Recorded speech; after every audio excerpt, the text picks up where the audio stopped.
ada dua macam ya, ada bos, ada leader. Kalau bos akan muncul pertanyaan, who's the boss? Saya tidak pernah menjadi bos, tapi kami lebih tekankan pada leader. Leadership itu memberikan keteladanan. Jadi hampir tidak ada atasan bawahan di tempat saya bertugas, sama seperti Bapenda sekarang.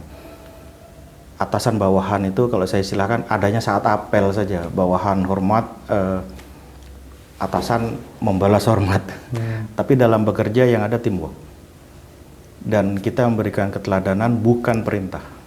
Maka saya selalu katakan ke kawan-kawan, saya tidak butuh Superman. Yang ada hanya super team. Acara ini disupport oleh Paragon Corp dan Hawaii Waterpark Malang. Assalamualaikum warahmatullahi wabarakatuh. Selamat datang di Tugu Inspirasi, membincang inspirasi dengan orang-orang hebat. Kali ini kita kedatangan orang luar biasa, sosok luar biasa, Kepala Bapenda Kota Malang, Dr. Handi Priyanto. Beliau adalah salah satu kepala dinas di Kota Malang yang menurut saya cukup progresif dan cukup berhasil. Dan beliau pernah mencetak sejarah, yaitu menjadi kepala dinas termuda pada 12 tahun yang lalu, yaitu beliau menjadi kepala dinas di usia 36 tahun. Pak Handi, kita akan ngobrol-ngobrol, nanti salah satunya di belakang kita akan bahas soal tentang kemungkinan Pak Handi menjadi PJ Wali Kota. Nah, ini kan sedang hangat diperbincangkan. Tapi sebelum dari itu kita ingin berkenalan dulu lah. Pak Handi itu kan kalau nggak salah lahir di Mataram, Pak ya? 47 tahun yang lalu. Ya, mungkin cerita singkat saja Pak soal masa kecil di mana, lalu sampai IPDN Pak ya. Nah itu mungkin silakan cerita Pak. Ya,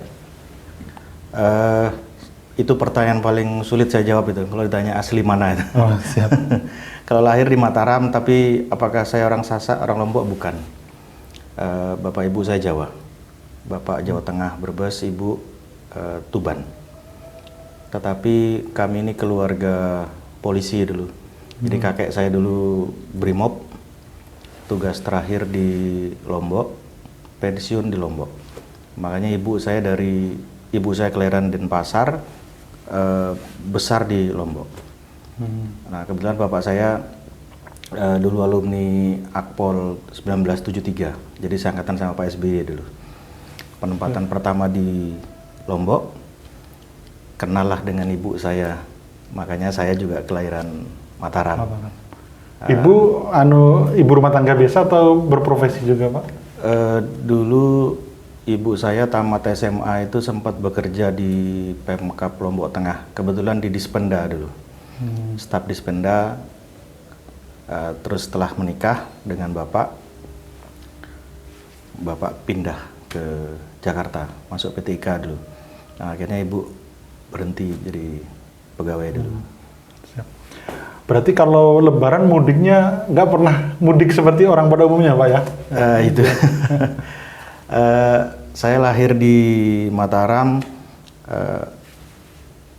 TK di Praya di Lombok Tengah, kemudian sampai kelas 3 SD itu di Praya. Kelas 4 sampai kelas 2. Kelas 3 di Jakarta, kelas 4 di Madiun, kelas 5 SD di Surabaya, kelas 6 di Probolinggo. Nah, jadi alumninya banyak. Siap keliling-keliling ya, Pak ya. SMP saya kelas 1 sampai kelas 3 tamat di Probolinggo. Karena waktu itu saat naik kelas 3 bapak pindah ke Malang, saya tidak ikut. Jadi saya kos.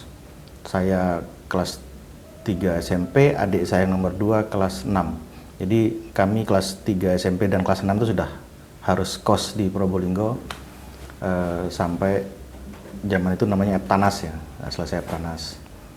Rencananya setelah selesai SMP mau pindah ikut bapak ke Malang, tidak kesampaian. Karena setahun di Malang, bapak pindah ke Bandung waktu itu. Siap. Pak, kenapa Pak, apa latar belakang orang tua yang polisi itu sehingga ingin jadi ASN? Kenapa nggak menjadi polisi Pak, sehingga waktu itu daftar STPDN Pak ya. Ya, gimana ceritanya itu Pak? Dari kecil saya hidup di asrama. Dari kakek saya Brimob, bapak polisi. Tahu saya yang berseragam coklat itu. Jadi tidak pernah terpikir saya untuk kuliah itu. Malah saya tidak memahami dunia kuliah. Jadi dari kecil kami saya tiga bersaudara ya. Tiga bersaudara berkeinginan gimana cara kita masuk Lemdik gitu, seperti keluarga. Waktu itu saya daftar Akabri tahun 94. Kemudian bersamaan dibuka pendaftaran STPDN kala itu. Waktu itu saya posisi SMA di Bau-Bau, Sulawesi Tenggara. Jadi saya daftar dari Sulawesi Tenggara, pengiriman Kodam Wirabuana waktu itu. Daftar 2, ibu saya waktu itu mengatakan, jalanmu ke STPDN. Saya bilang, enggak, saya mau ke Akpol atau Akmil lah gitu. Tapi ibu saya bilang, enggak kelihatan, yang kelihatan STPDN. Kenapa itu? Apa kesimpulannya beliau Pak? Dari istiharah. Oh dari itu. Ibu saya istiharah dan yang kelihatan STPDN. Ternyata hikmahnya setelah sekarang, adik saya yang nomor 2 itu perempuan dapat suami polisi, yang kecil jadi polisi. Jadi yang nomor 2 kemana, nomor 3 kemana. Akhirnya yang bisa stay sewaktu-waktu menjaga orang tua ya saya. Hikmahnya di situ. Siap. Jadi ayah sudah wafat 2 tahun yang lalu. Kalau ibu masih ada Pak? Ibu masih ada. Oh, itu hikmahnya. Ya. Pak ya, jauh Pak ya untuk mendapatkan hikmahnya itu sangat. Jadi saya meyakini hal apapun yang terjadi pasti ada hikmah di balik itu. Manusia berencana, Allah yang menentukan. Waktu itu hati saya berontak, loh saya harus masuk Akabri. Bapak saya Akabri, saya harus Akabri. Begitu saya ternyata masuk di STPDN, ada trouble di Akabri, tidak sesuai harapan. Hati kecil saya mengatakan, loh kok sudah saya siapkan sekian lama kok gagal ya? Ada apa dengan diri saya?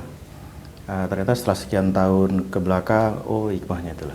Memang saya harus menjaga orang tua. Siap.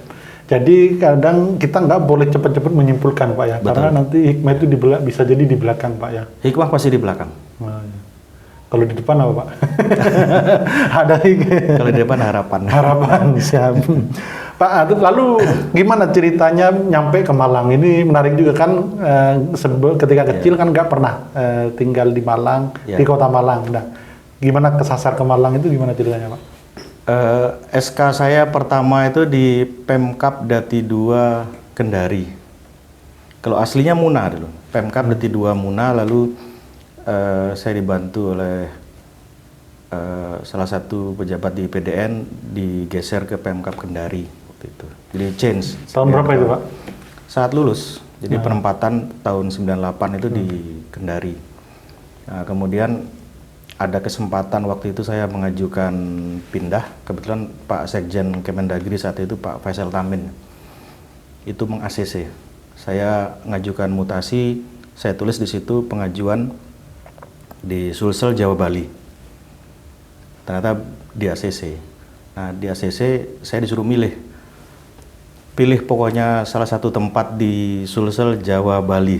Nah, akhirnya saya pilih Jawa, karena waktu kecil saya sempat di Jawa Timur, saya pilih Jawa Timur. Lalu ke Malang ini gimana? Nah, waktu itu SK saya itu disiapkan di Banyuwangi. Nah, alasan dari Kepala Biro Kepegawaian Kemendagri waktu itu, kan dekat dengan Lombok kalau kamu pulang. Saya bilang jauh Pak. Kalau dekat Lombok ya mestinya Surabaya gitu. Nah, waktu itu kan juga ramai waktu pas santet ya Banyuwangi. Ya. Nah, sehingga waktu itu spontan terlintas di benak saya, saat SMP saya pernah main ke Malang. Malang itu adem. Jadi saya spontan bilang Malang. Dan Pak ya, sangat bersyukur Pak, Anda di Banyuwangi ya agak sulit Pak ya mungkin. Kurang enak lah hidup gitu Pak ya. Jadi tanpa kesengajaan dan tanpa planning sama sekali saya masuk Malang gitu. Dan saya masuk ke Malang ini tanpa ada kenalan satupun, tanpa ada keluarga satupun. Saya datang hanya membawa badan dan satu ransel. Dan itu belum menikah Pak ya? Belum menikah. Menikah berapa tahun setelah di Malang Pak? 2 tahun setelah di Malang saya baru menikah. Nah ini menarik. Ini Pak Handi ini kan cukup humble dan lain sebagainya. Itu apa mungkin karena sebagai seorang perantau Pak ya? Dan itu apa ada pengaruh Pak? Jadi di Malang sendirian dan menganggap semua orang itu saudara, itu apa ada kaitannya itu Pak? Saya tidak pernah negative thinking sama orang. Bahkan saya diakali orang pun saya tetap positive thinking sama orang. Saya tidak pernah punya sangka jelek. Apalagi saya datang ke Malang ini sendiri, maka siapa yang saya temui ya itulah keluarga saya. Saat saya jadi lurah, ya warga satu kelurahan itulah keluarga saya. Bahkan sampai saat ini kalau saya datang ke Kelurahan Polowijen, saya pernah jadi lurah di situ. Sampai detik ini saya masih dipanggil Pak Lurah oleh warga Polowijen. Siap. Jadi dengan seperti itu menjaga sikap, attitude itu sangat penting juga Pak ya. Ya. Oke. Pak Handi ini kan waktu sekitar 12 tahun kan menjadi fenomena. Waktu itu Pak Handi menjadi kepala dinas termuda umur 36 tahun. Waktu itu diangkat oleh Pak Penny Pak ya. Waktu Pak Penny Suparto. Nah, kenapa Pak bisa waktu itu diangkat menjadi kepala dinas termuda Pak? Dan waktu itu sudah doktor apa belum Pak? Sudah. Oh, iya. Itu gimana ceritanya Pak menjadi kepala dinas termuda itu? Kalau apa alasannya pasti yang lebih paham Pak Wali Kota kala itu ya. Saya hanya punya prinsip di mana saya bekerja maka saya harus profesional. Saya akan all out. Bahkan saat saya di Satpol itu bukan hampir, tapi setiap hari saya pulang itu setelah sebelum maghrib, saya mandi, ganti baju, saya ke kantor lagi, rata-rata jam 12, jam 1 malam saya baru pulang. Itu pertama kali jadi kepala dinas di Satpol? Bukan, waktu saya kabit di Satpol. Orang bilang kan kalau dulu ya, Satpol itu buangan gitu. Dulu. Makanya saya juga mikir dulu, saya ini di Satpol apa dibuang apa gimana, tapi saya merasa itu bukan buangan, itu tempat yang strategis bagi saya. Apalagi saya waktu itu dipromosi dari Sekcam ke Kabit. Waktu itu Sekcam masih eselon 4 ya. Saya all out memang di Satpol. Tugas saya menertibkan PKL untuk Kabit Trantip ya, saya harus pastikan alun-alun bersih dari PKL, termasuk sekota Malang. Terus digeser ke Kabit Opwas, tugas saya pengawasan IMB, reklame, izin-izin, maka saya pun all out di situ. Dan pada saat saya di Satpol, saya melihat guyonannya orang saat itu ya, disuruh bayar pun tidak akan mau orang masuk Satpol gitu, karena takut. Jadi saya pikir wah ini berarti kan peluang nih, tidak banyak orang yang mau masuk Satpol. Jadi keluar dari Satpol itu saya promosi ke Camat Blimbing. Setelah itu Kasatpolnya pensiun, Bu Diana. Mungkin Pak Wali kala itu teringat dengan sepak terjang saya mungkin ya, waktu di Satpol. Lalu saya dipanggil, diminta kembali ke Satpol sebagai Kasatpol dengan tugas pertama mengamankan tahapan-tahapan pilkada. Kala itu yang memang agak hangat. Siap. Nah, jadi Pak ya, biasanya ASN itu kan identik dengan sifat ini Pak ya, kerja seadanya karena gaji sudah pasti Pak ya. Nggak mungkin bangkrut negara kan, pasti gaji ya. Lain dengan swasta mungkin ya, mindsetnya selama ini kan yang dikenal. Nah, kenapa Pak Handi kok ngoyo sekali waktu itu? Maksudnya kok bekerja sangat total, bisa dibilang sangat total, kenapa itu Pak yang melatar belakang? Saya terbiasa hidup disiplin. Mungkin bagi orang hidup saya menjenuhkan ya, tidak bervariasi. Sampai sekarang? Ya. Karena dari kecil itu saya diminta oleh bapak saya membuat jadwal. Jam 4.30 bangun, kemudian jam 5 mandi, kemudian sholat subuh, itu terjadwal setiap hari. Maka di mana saya berada pasti sesuai dengan jadwal itu. Sampai sekarang? Enggak. Enggak kira sampai sekarang Pak. Enggak. Saat jam belajar ya jam belajar, saat mandi, saat main. sekian belas tahun saya mengalami hal itu ya. Habit Pak yang jadi habit. Kemudian ditambah di saat saya di STPDN, terjadwal lagi mulai bangun tidur jam sekian, aerobik pagi, kemudian senam pagi, makan, apel pagi sampai apel malam. Itu diatur. Sehingga itu yang menjadikan mindset saya, ya saya menganggap pekerjaan yang harus saya lakukan harus terjadwal. Tapi bukan berarti saya sesuai seperti biasanya, tidak.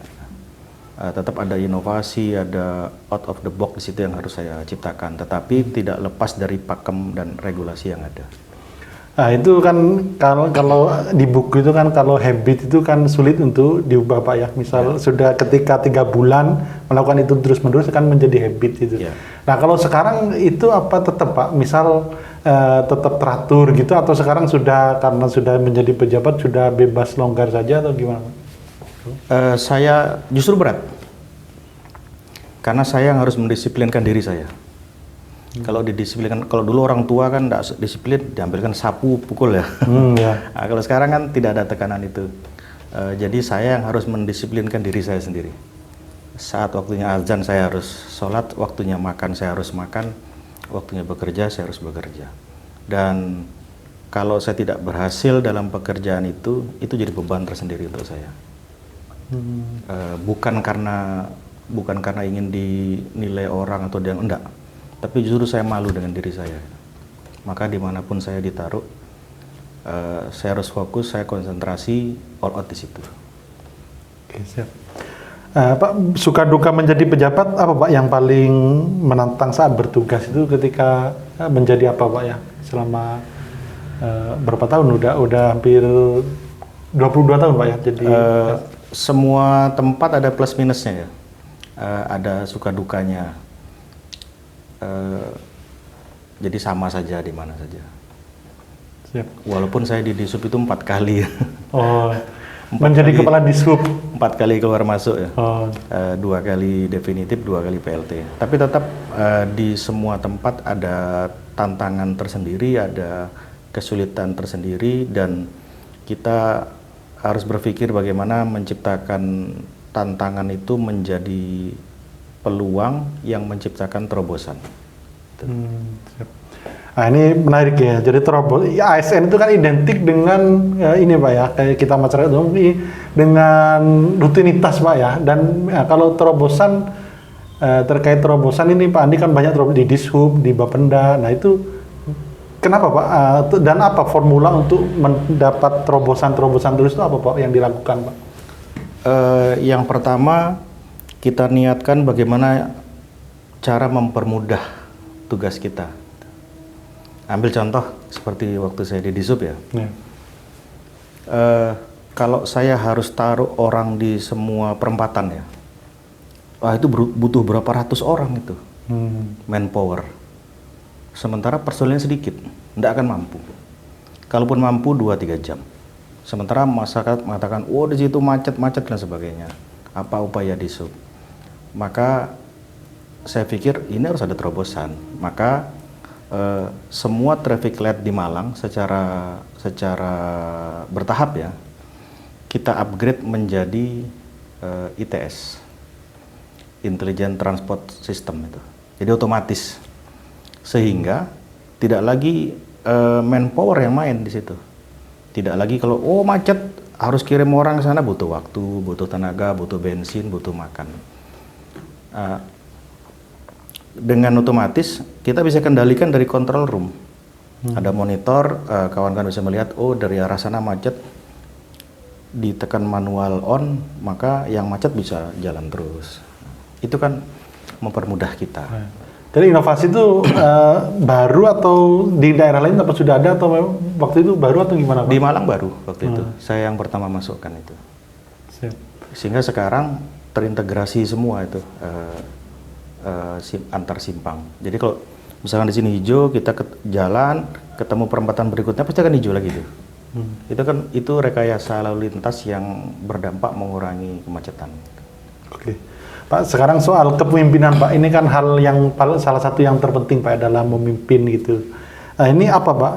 Pak Handi memaknai kepemimpinan itu seperti apa Pak? Karena organisasi itu akan berubah dan akan maju itu kan tergantung pemimpinnya Pak. Ya. Itu gimana Pak memaknai kepemimpinan? Ada dua macam ya, ada bos, ada leader. Kalau bos akan muncul pertanyaan, who's the boss?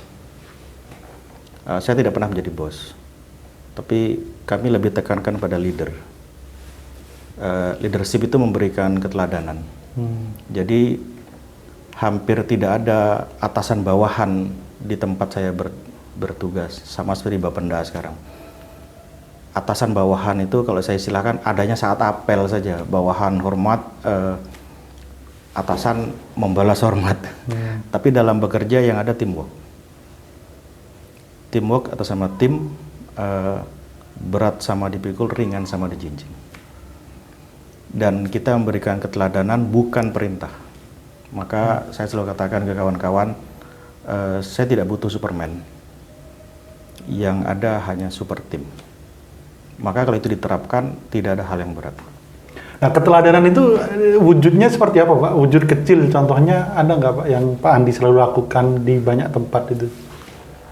Perintah tidak datang dari balik meja. Kalau kita hanya memberi perintah di balik meja, kita tidak tahu ada kendala apa di lapangan, ada kesulitan apa di lapangan. Tapi kita ikut turun. Oh, kita tahu, oh di sini butuh kebijakan ini, dengan kejadian begitu kita butuh kebijakan A atau B. Kita tahu pada saat kita bersama ke lapangan. Itu makanya teamwork. Tidak ada kepala badan, tidak ada sekretaris, tidak ada kabit, kasih staf, atau bahkan tenaga kontrak sekalipun. Begitu kita ke lapangan ya teamwork. Saya selalu membiasakan begitu. Nah, kenapa Pak itu? Kan biasanya kan ASN itu identik dengan ini Pak, apa primordial, biar budaya primordial. Mungkin ada yang seperti itu, tapi saya tidak masuk yang seperti itu. Nah, itu pelajaran dari mana? STPDN atau dari mana Pak? Ya itu keteladanan juga ya. Jadi faktor lingkungan, keluarga juga. Saya itu hampir tidak mengenal bapak saya. Karena tidak pernah ada di rumah. Dia selalu turun ke lapangan bersama anggotanya dan ada keakraban dengan anggotanya, dan itu tertanam di mindset saya. Saya pun hampir jarang selalu ada di kantor lalu perintah dari balik meja, nggak pernah. Perintah itu ya dikala bersama. Pantesan waktu di Disub banyak yang nangis Pak ya. Waktu saya lihat di itu, dan kayaknya di banyak dinas ketika Pak Handi pamitan itu kayaknya banyak yang bersedih itu. Itu mungkin faktor itu Pak ya. Nangis karena syukur pindah atau nangis enggak, saya enggak tahu juga. Kayaknya karena kehilangan mungkin Pak. Jadi itu yang saya sentuh pertama adalah hati. Jadi bukan pressure tapi hati. Begitu hati sudah kena ya, kemudian ada rasa kebersamaan, korsa, ada kekompakan, maka akan terjalin hubungan yang sangat erat itu. Nah, begitu hubungan sudah terjalin, ada rasa saling kepercayaan, maka seberat apapun tugas yang dibebankan ke kita, itu tidak akan jadi berat. Karena sama dengan kita membantu keluarga kita. Maka kita turun bersama, sehingga pada saat kita meninggalkan dinas tempat kita berdinas, itu ya sama dengan kita meninggalkan keluarga itu. Jadi jangankan kawan-kawan saya pun juga berhari-hari menangis juga itu satu pindah. Jadi itu Pak ya, keren Pak ya. Apa itu? Wajah saya memang seperti ini ya. Ya. Tapi hati saya selembut salju sebetulnya. Walaupun luarnya keras ya. Jadi durian itu kan luarnya nyocok ya. Ada duri, nah, dalamnya lembut. Jadi itu tapi itu gimana Pak? Apa itu kadang kita lemah malah dibuat mainan? Nah, itu gimana Pak? Beda lemah sama lemah dengan menyatu ya, beda. Pada saat bersama kemudian tidak ada inovasi, tidak ada sistem yang kita bangun, tidak ada kebersamaan yang kita bangun, lalu kita dirasa tidak mampu oleh staf, maka kita tidak akan dipandang oleh orang. Tapi dengan ada kebersamaan itu, kita ada memberikan sesuatu ke mereka. Program saya ini, strategi saya gini, harus gini. Mereka bebas mendebat saya. Oh jangan gitu Pak, gini Pak. Oh jangan Dan, harusnya begini. Oke, kalau itu bagus kita jalankan. Saya hargai mereka. Seorang tenaga kontrak sekalipun belum tentu dia bodoh. Kadangkala ide bagus itu datang dari mereka yang sudah lama berkecimpung di situ. Hanya kita ramu, kita tambah topping ya. Oh harusnya begini, kan aturan begini. Nah, itu jalan. Okay. Nah begitu jalan, tidak juga kita awasi terus-menerus gitu. Karena kalau kita awasi, waskat ya istilahnya ya. Lalu kita sering-sering menyalahkannya. Oh jangan gitu, salah. Oh itu nggak betul, jangan, nggak boleh. Karena kalau kita sering begitu, tidak akan muncul ide kreatif, keberanian dari seorang staf. Dia akan tetap diam diri, menunggu perintah. Iya kalau perintahnya ada. Kalau perintah tidak ada, ya maka satu dinas tidak akan jalan itu. Maka dimanapun saya bertempat, yang awal saya bangun sistemnya, kemudian saya memberikan keleluasaan. Nah dengan keleluasaan itu akan terbangun inovasi, kreasi dari personil yang ada di situ. Jadi kalau dipecut Pak, itu yang ada teori manajemen, yang memecut capek, yang dipecut juga nggak bergerak juga gitu Pak ya. Kalau teorinya itu benar Pak ya? Ya, makanya harus, kalau frekuensi radio kan sama kayak HT ya. Kalau frekuensinya tidak sama, ini ngomong apa nggak akan dengar ini. Ini ngomong apa nggak akan dengar di sini. Tapi kalau sudah kita matchkan frekuensinya, kan nyambung nih. Kita ngomong apa sampai, staf pun memberi masukan apa, kita terima. Saya tidak pernah anti kritik. Jadi siapapun bisa mengkritik saya, bawahan sekalipun, dan kalau itu bagus saya jalankan. Tidak ini ya, kalau dikritik nggak marah gitu Pak ya, enggak ya? Biasanya kan ada yang seperti itu Pak. Ini tepat hari ini saya ulang tahun pernikahan yang ke-22. Oh, siap. Selama 22 tahun menikah, saya belum pernah bertengkar atau marah dengan istri saya. Artinya dengan orang lain pun saya juga tidak pernah marah. Walaupun muka saya begini ya, kelihatannya keras itu, tapi saya tidak pernah marah. Jarang atau tidak pernah? Oh, nggak pernah. Saya tidak pernah marah. Nah, kalau ada pelanggaran oleh anggota, gimana Pak? Yang beda.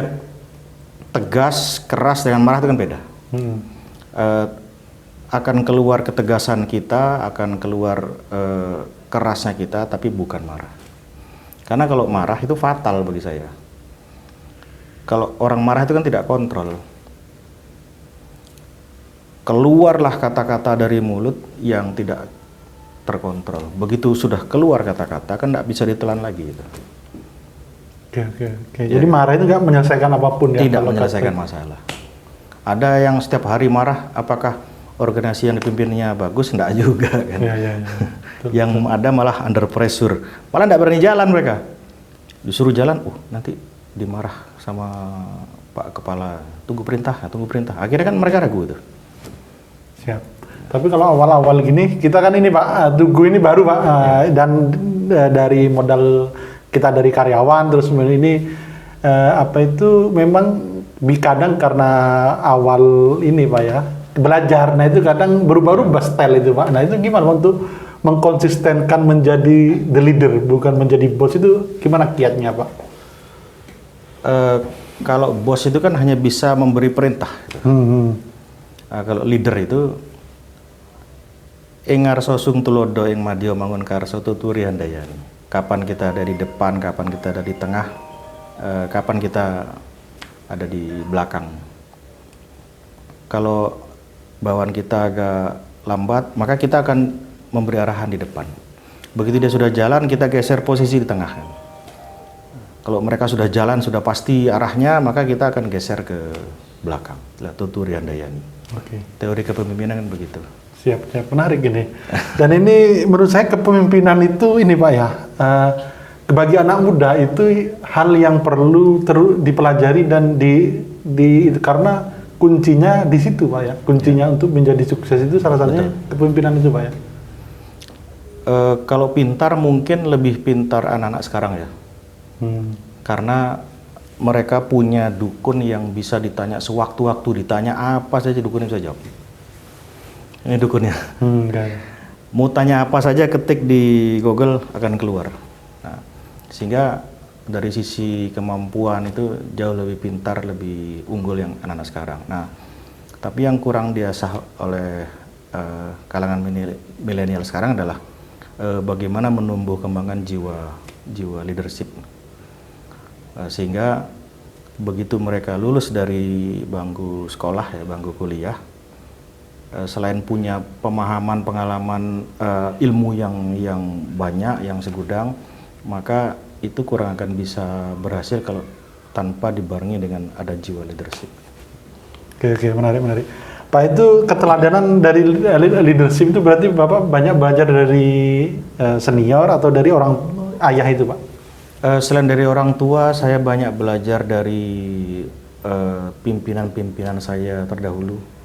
Ada beberapa yang mengena di saya dan itu saya ambil baiknya.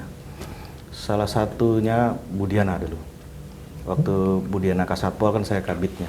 Budiana, ya. Sekarang beliau sudah pensiun ya.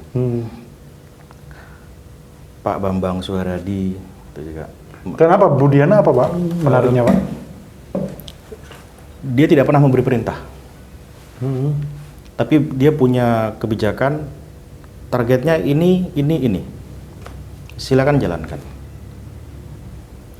Nah, saya sebagai kabit saat itu saya diberikan keleluasaan, bahkan ada hal-hal yang harus saya lakukan percepatan. Yang penting selesai. Setelah itu baru saya lapor. Bu, ini hasilnya gini, sudah saya selesaikan. Tidak pernah Budiana itu marahi saya. Terima kasih, Pak. Dan itu lebih produktif, Pak ya? Iya. Daripada, pernah nggak Bapak dipimpin oleh bos? Pernah. Pernah. Dan itu gimana rasanya, produktivitasnya? Tidak produktif saya. Iya. Tapi saya tidak usah sebut nama ya. Iya, siap. Saya diajarkan untuk loyal pada institusi. Maka di institusi apapun maka saya harus loyal pada institusi dan siapa pemimpinnya. Maka yang ada di benak saya adalah bagaimana cara pimpinan saya berhasil memimpin institusi itu. Karena kalau berhasil, yang berhasil kan bukan saya, pimpinan dan nama institusi. Kadang-kala saya ingin cepat gitu, tapi tetap saya laporkan. Ada yang tidak berkenan, jangan mendahului saya. Jangan melangkah sebelum ada perintah saya. Nah, maka saya walaupun ada ide ya saya diam. Kadang-kala mungkin beliau lupa bertanya ke saya, ya saya pun akhirnya tidak menjawab karena nggak ditanya kan, ya saya diam. Nah akhirnya. Berarti ide yang baik, nggak keluar, Pak ya? Nggak keluar. Maka itu menjadi pembelajaran saya. Oh, kalau saya model begitu maka ide bawah tidak akan keluar. Sip, keren. Ya ada buku itu, Pak, namanya Leader Eat Less. Jadi pemimpin itu makan terakhir gitu, Pak. Nah, ya. Itu setuju nggak, Pak, itu, Pak? Ya, setuju. Kalau organisasi berhasil, maka itu adalah keberhasilan bersama, bukan kehebatan dari sang pemimpin. Walaupun terjadi karena keberhasilan strategi dari pemimpin, tetapi keberhasilan adalah keberhasilan bersama. Tapi kalau gagal, maka artinya yang gagal ya pemimpinnya. Berarti yang nggak benar bukan seluruh personil organisasi, berarti ya pemimpin yang nggak pas. Berat juga jadi pemimpin, Pak ya. Resiko ini. Saya selalu katakan ke staf saya di Bapenda, beberapa strategi yang saya programkan, yang saya rancang, kalau ini berhasil, maka ini keberhasilan kita. Bahkan bisa dibilang ini keberhasilan pemerintah Kota Malang dan Kota Malang. Tapi kalau ini gagal berarti yang bodoh saya, Handi. Sip. Tapi alhamdulillah saya masuk 2021, target kala itu di 2020 350 miliar ya, pajak. Kemudian 2021 menjadi 462. Kemudian 2022 jadi 547. Jadi naik 100 lebih ya, miliar ya. Terus tahun ini target kami di 1 triliun. Udah berapa persen tuh Pak? Sekarang sekitar 35%. Oh berat 1 triliun, naik berapa persen Pak dari tahun sebelumnya? Sebelumnya 547. Oh hampir 2 kali lipat. Hampir 2 kali lipat. Karena waktu itu kan regulasinya berubah. Ada Undang-Undang 1 tentang HKPD, Hubungan Keuangan Pusat Daerah. Tapi sampai detik ini ternyata undang-undang itu yang diturunkan di Perda PDRD, Pajak Retribusi Daerah, karena PP-nya belum keluar, baru keluar 2 hari yang lalu PP-nya. Maka belum bisa diterapkan. Karena belum bisa diterapkan, maka angka 1 triliun itu kecil kemungkinan tercapai. Sehingga kami PAK ini mengoreksi target menjadi sekitar 800-an. Ya, kalau 500 lumayan, kemungkinan tercapai, Pak ya, bisa Pak ya? Harus diupayakan. Siap. Pak, kesenangan bagi seorang pemimpin itu, bagi Pak Andi itu apa Pak yang membuat senang itu Pak? Apa karena ketika ada anggotanya maju, ketika organisasinya sukses, apa Pak kalau Pak Andi? Ada beberapa yang membuat saya senang ya, kalau saya ya. Yang pertama, kalau kita mempunyai program apalagi itu baru yang belum pernah diterapkan sebelumnya, lalu itu berhasil jalan dan dimanfaatkan oleh masyarakat, itu ada kebanggaan tersendiri. Seperti sekarang, dulu PBB kan hanya bayar di Bapenda sama Bank Jatim. Kemudian saya pikir orang mau bayar kok dipersulit gitu. Coba dipermudah, maka kita rancang waktu itu open payment. Jadi bisa bayar di marketplace, kan banyak itu marketplace macam-macam lah. Kemudian di toko-toko modern bisa bayar PBB. Jadi bayar PBB tidak hanya di Bapenda saja sekarang, tidak hanya Bank Jatim. Nah, begitu itu sukses, masyarakat juga dimudahkan, ada kebanggaan sendiri. Lalu tentu tidak boleh kita berpuas diri kan. Setelah masyarakat bisa bayar, kita permudah lagi. Gimana caranya? Oh, kita kasih barcode supaya bisa pakai e-money.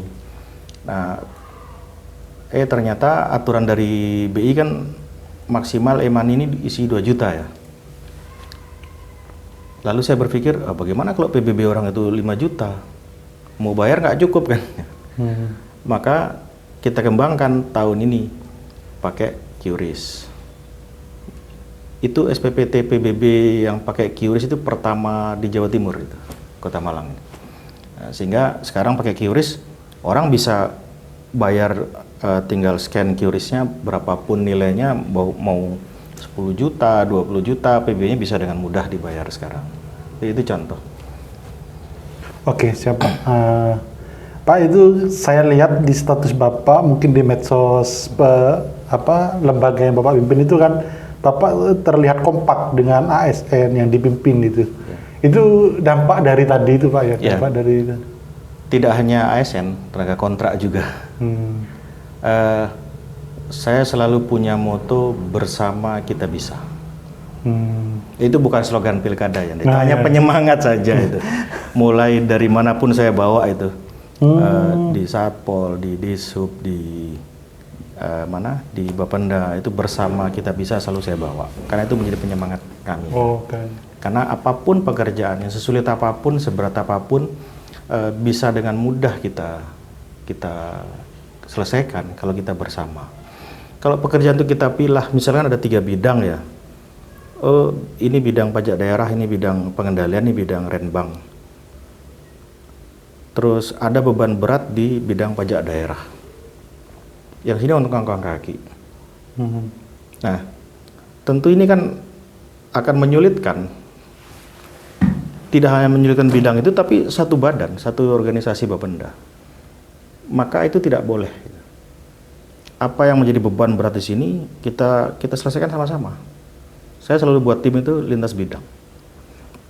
Karena orang luar tidak akan tahu bahwa oh itu bidang pajak daerah, itu bidang pengendalian. Nggak tahu ya. Mereka tahu itu orang Bapenda karena seragamnya sama. Maka kita turun ya atas nama Bapenda. Seberat apapun pekerjaan di satu bidang kita selesaikan sama-sama ya selesai. Itu yang membuat akhirnya hilang ego bidang itu. Satu kita, bersama kita bisa. Siap-siap, keren-keren Pak. Pak Andi ini kan bisa dibilang sukses Pak ya, menjadi kepala dinas termuda, lalu memimpin banyak dinas dinilai berhasil. Nah itu, tapi ada gagalnya juga, yaitu ketika menjadi sekota, calon sekota beberapa tahun lalu. Nah itu memaknai kegagalan seperti apa Pak? Dan kenapa waktu itu gagal Pak? Kalau boleh tahu. Bagi saya tidak gagal lah itu. Namanya kompetisi ya, diikuti oleh waktu itu berapa orang ya?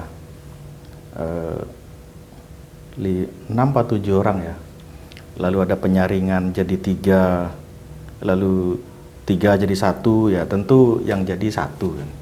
Tidak mungkin 3-3 jadi sebulan saya, sebulan Pak Subekan, sebulan Pak Erik, tidak mungkin. Ya, makanya yang jadi 1. Siapapun yang dipilih, ya itulah yang terbaik gitu. Terbaik bagi semuanya. Dan itu sampean harus taat ya pada Pak Erik. Oh siap. Siap. Itu kepemimpinan juga Pak ya? Ya. Saya meyakini bahwa pemimpin yang baik adalah pengikut yang baik. Sip. Dan sebaliknya, pengikut yang baik adalah pemimpin yang baik. Siapapun pemimpin besar yang kita kenal ya, dia sebelumnya pengikut pada masa sebelumnya. Keren. Itu ilmu dari mana Pak? Baca buku atau gimana Pak? Quotesnya bagus itu Pak. Karena keberhasilan pemimpin itu pasti dia melihat pemimpin sebelumnya saat dia jadi pengikut, dan itu pasti akan jadi suri teladannya. Pak Harto, salah satu pemimpin besar, dia pengikut pada saat panglimanya Jenderal Sudirman. Jadi siapapun pemimpin besar, sebelumnya dia adalah seorang pengikut. Pengikut yang baik dia pasti akan jadi pemimpin yang baik. Pengikut yang tidak baik, yang sering nyerimpeti, saat dia jadi pemimpin, dia pasti akan jadi pemimpin yang tidak bagus itu. Karma atau gimana itu Pak? Ya kira-kira gitulah. Tapi ada lagi di teori ini Pak tentang pemimpin yang baik, kalau anggotanya nggak baik itu bisa rusak juga Pak. Percaya nggak itu Pak? Tidak. Oh, enggak. Kalau saya tidak menyukai tantangan, maka saya akan memilih staf saya yang baik-baik semua. Baik ini dikumpulkan, pasti baik semua akan memudahkan saya.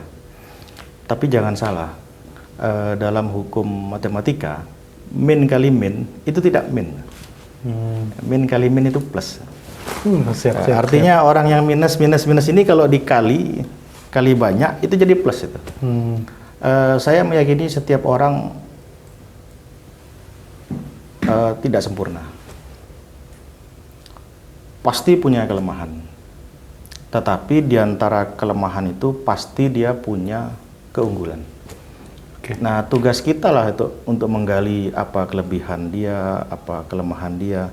Nah sehingga kalau kita masukkan dalam satu tim, menjadi satu teamwork, semua kelemahan itu akan hilang, akan tertutup, maka akan jadi rata-rata air tuh.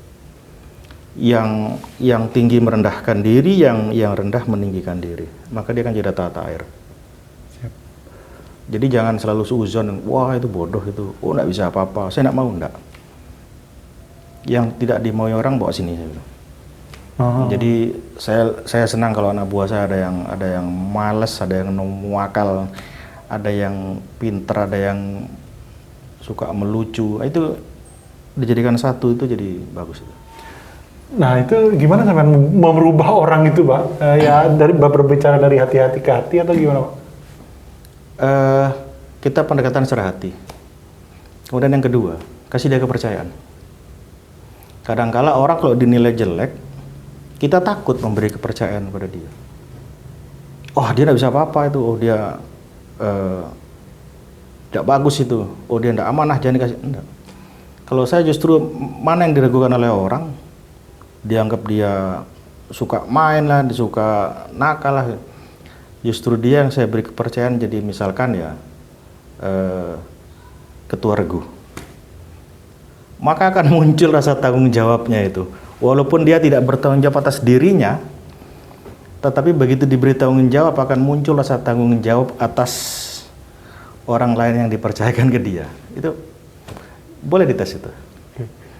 Siapa? Ini kayaknya menarik kalau kita keliling ke sekolah-sekolah, ke kampus-kampus membahas soal leadership itu, Pak. Itu kan dibutuhkan, dan itu Pak, apa itu? Dan Pak Andi punya pengalaman dan sangat baik menurut saya hal itu. Kalau misal kita melakukan gerakan seperti itu, kayaknya oke banget itu, Pak. Ya, saya mengikuti. Siap-siap nanti. Nah, ini maksudnya ilmu yang Pak Andi punya itu perlu disebarluaskan seluas-luasnya agar kita bisa memiliki anak muda yang mempunyai kepemimpinan inklusif lah, kira-kira gitu. Jadi kebetulan kan saya dulu di Lemdik ya. Lemdik itu sama, baik itu STPDN, AKABRI, kemudian ada STTD atau apalah namanya, semua ya, ada STIN. Rata-rata Lemdik itu membagi polanya menjadi JAR Latsuh, pengajaran, pelatihan, pengasuhan. Nah, pengajaran ini sama seperti universitas biasa itu, perkuliahan. Lat ini pelatihan sesuai dengan tugasnya nanti. Kemudian ada pengasuhan. Pengasuhan ini mendidik jiwa kepemimpinan, mental. Nah, ini yang tidak ada kalau di kampus umum ya. Latsuhnya tidak ada. Latnya biasanya mandiri anak-anak itu. Suhnya ini yang tidak ada. Nah, sehingga ini yang lebih harus ditekankan. Walaupun misalkan tidak ada, mestinya suh ini dimasukkan di pembelajaran sehingga lulusan generasi muda sekarang, anak-anak milenial bisa mendapatkan yang lebih komprehensif, tidak hanya pandai secara ilmu, tetapi juga secara mental, secara leadership, keteladanan, itu tumbuh kembang bersama dengan meningkatnya ilmu. Siap, oke Pak. Pak, ini jelang terakhir, akhir-akhir ini Pak Andi kan dicalonkan dari DPR, dari unsur DPRD Pak ya. Itu menjadi salah satu PJ Wali Kota Malang yang akan berakhir September ini Pak ya, Pak Sutiaji, menggantikan Pak Sutiaji sebagai PJ. Nah itu gimana Pak? Apa optimis atau kenapa ingin menjadi PJ itu Pak? Oh,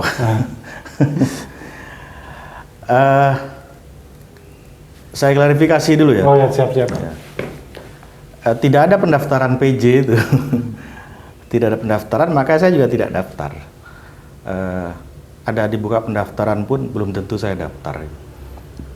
Tetapi dalam proses penunjukan PJ Kepala Daerah itu memang ada 3 keran.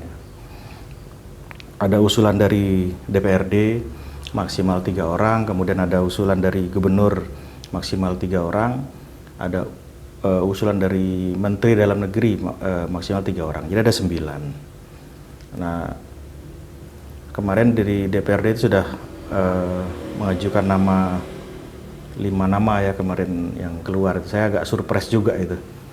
Kok ada muncul nama saya tidak tahu menahu, karena saya tidak pernah ada upaya, tidak pernah ada lobby, deal politik, tidak ada.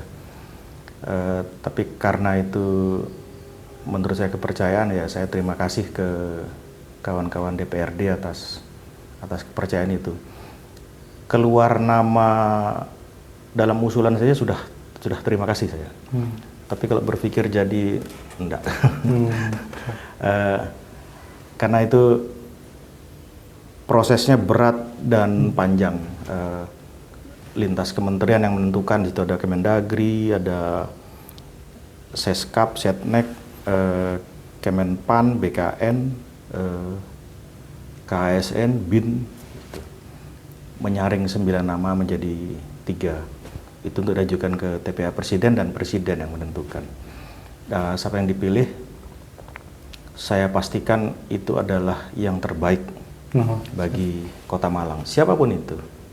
Karena PJ itu tidak punya visi misi, tapi dia melanjutkan visi misi dari kepala daerah sebelumnya. Jadi kan hanya jeda saja karena memang kosong proses pilkada serentak, maka ada PJ, dan PJ itu adalah pejabat karir.